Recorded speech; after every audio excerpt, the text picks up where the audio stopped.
When I first saw pictures of this gun earlier this year, I thought, okay, another 9mm carbine, except this time on an AK platform like the PP19. I mean, I'd check it out, but I wasn't terribly excited. After all, the collector in me said it's not based on a real gun, and do we really need another proprietary magazine?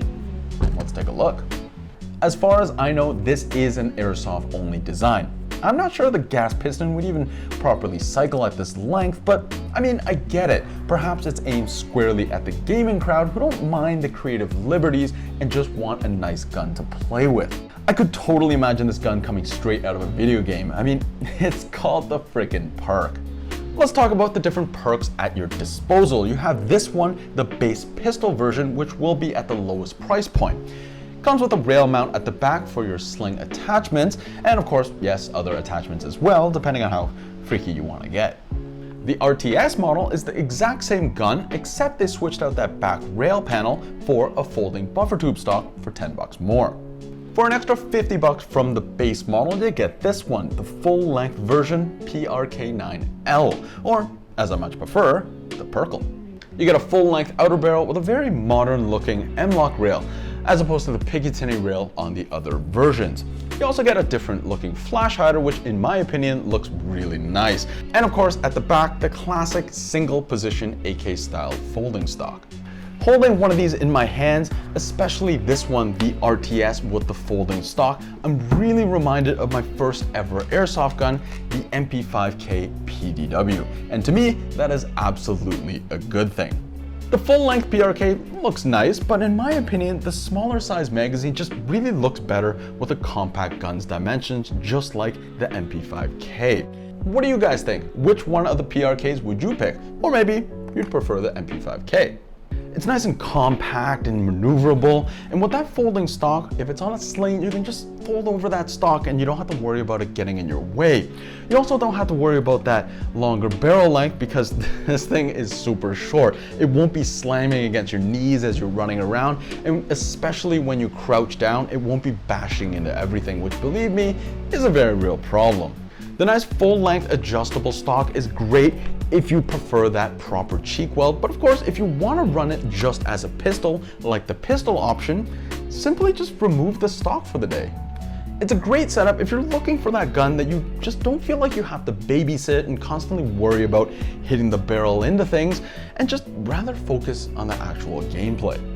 Now, my Tokyo Marui MP5K did a lot of those things and did a lot of those things well. I certainly ran it for many years, but still, I always wish that it just felt a bit more substantial and solid. To be fair, the SEMA MP5K is a nice step up in externals, and something like the G&G PRK9 has many of those qualities that I'm looking for, but for true strunkness, you just can't beat a proper AK body, and for that, the PRK does not disappoint. It's almost kind of funny feeling because it is so small yet dense. It's like holding a little brick, and I just kind of love that. Everything is strong and gives you that sense of durability that my MP5K could just never dream of. This model comes in at 2.4 kilograms, which, to put that into perspective, a full-length CM16 Raider comes in just over 2 kilograms. It's certainly not heavy by any means, but in my opinion, it's a perfect weight for this size. And then of course, we gotta talk about this 9mm magazine. For starters, it comes in a nice translucent body with actual molded dummy shells. No cheap stickers here. Also, a rarity from G&G, all these guns are shipping with 40-round midcaps, and a speed loader is included as well. The size and profile is very similar to a standard MP5 mag and can readily fit inside most pistol mag pouches, unlike some pistol caliber carbines on the market. Pretty good so far, but there is something I have to address. See, when these guns first came into the store, we all had the same problem. The magazine wasn't properly locking into place. Now, the cause of this issue does make sense, but I'm still kind of on the fence about it. See, the front lip is actually molded oversized, and you do have to hit it at the right angle in order to click into place. Check this out. Inserting the mag at a normal AK mag angle, it won't actually catch. Tilting the mag backwards, you can see the exact angle when it clicks into place, and only then will allow the mag to actually catch. Now, it makes sense that this tighter interference fit will help with magazine play, especially as it breaks in, and indeed it does. It is really quite tight, especially for an AK, which despite their solid bodies do typically have quite a bit of mag wobble. I did notice that as that notch broke in, and I simply learned the proper angle that it goes in, it does seem to click in every time, and it feels pretty good when it notches in as well. I also really appreciate the nice steel on steel mag catch sound. Just remember not to force in the magazine if it's not properly seated. I always like to do a so-called tactical reload with the fresh magazine already in my offhand. And with the PRK series, I found a way that works pretty well for me. With the new mag index in a beer can style grip, I released my bottom 3 fingers and my thumb to remove the old magazine using my index finger as a divider. I can now switch over to the new mag, and I have a nice solid grip to push the mag lip into place. With the new mag inserted, I can simply just slide the old magazine out of the way and put it in either a mag pouch or a dump pouch. This is of course considerably easier with these smaller size magazines than with full-size AK mags. It's also considerably easier because of the nice oversized mag release, which I just love. And if you have long enough fingers, you can engage that release with your trigger finger, although for me, that'll have to be my middle finger. The pistol grip is on the large side and fills your hand quite nicely. The distance between the tang and the trigger is actually quite far, especially compared to an M4, and that really does help complement this gun's stout proportions. That thicker grip combined with grabbing the entire front end of the gun with your offhand really contributes to that brick-like feeling, and again, it actually feels really good. The selector switch is your standard single-sided AK selector, and from the factory was very tight. This of course is a good thing on an AK, and it wears in a track as you use it. It has a little paddle for your index finger, which is always a nice bonus on an AK. Another welcome addition is the charging handle. It's a nice steel piece that folds up and out of the way when you're not using it. Not only does this make it less likely to snag on things, but it does make you feel a bit more willing to put an AK down on its right side, but it still feels kind of weird. Underneath the ejection port is your hop-up, and it's a different design from most. It's a very simple single wheel design, but the reason it works so well is the large wheel means it can be a lot tighter, which will resist the hop-up changing settings on you.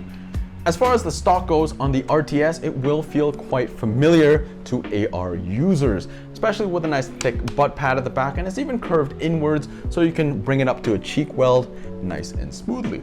However, because of that additional folding mechanism, the stock travel is shifted backwards a bit, so the minimum setting on this gun is actually equivalent to the third setting on a standard AR, so bear that in mind.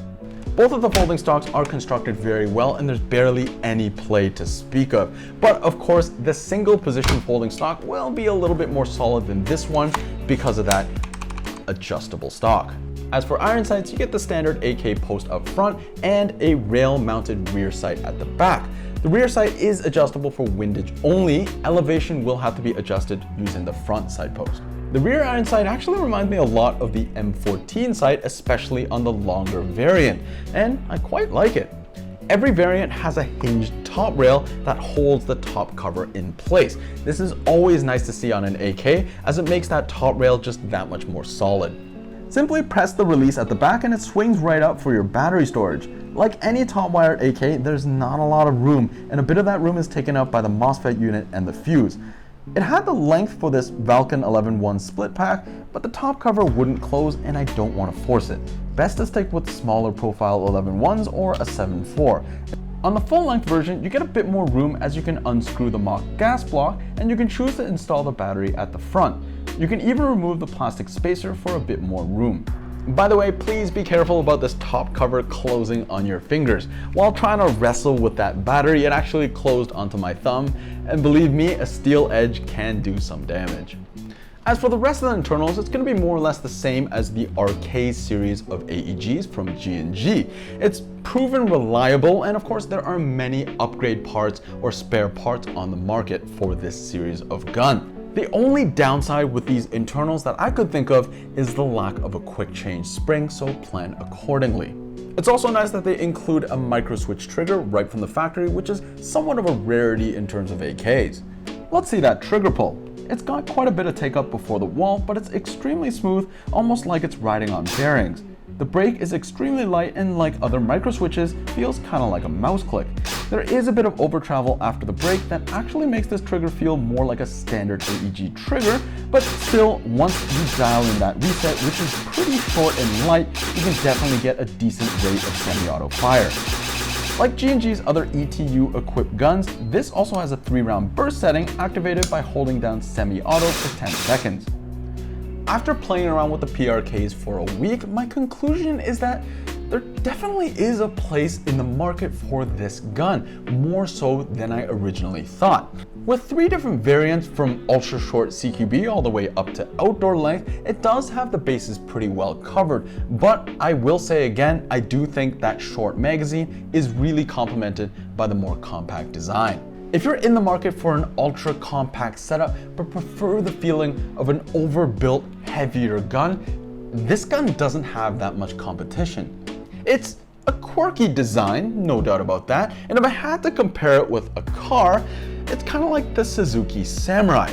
A compact, quirky little SUV, but for those that know, the thing's built like a little tank and can punch far above its weight class. I might have found a very viable option for my next compact AEG. I just really like the way this one feels, and I urge you not to judge this gun too much until you've had a chance to hold it and really see what it's all about. As always, thanks so much for watching. If you enjoyed this video, do consider subscribing, and we'll catch you on the next one.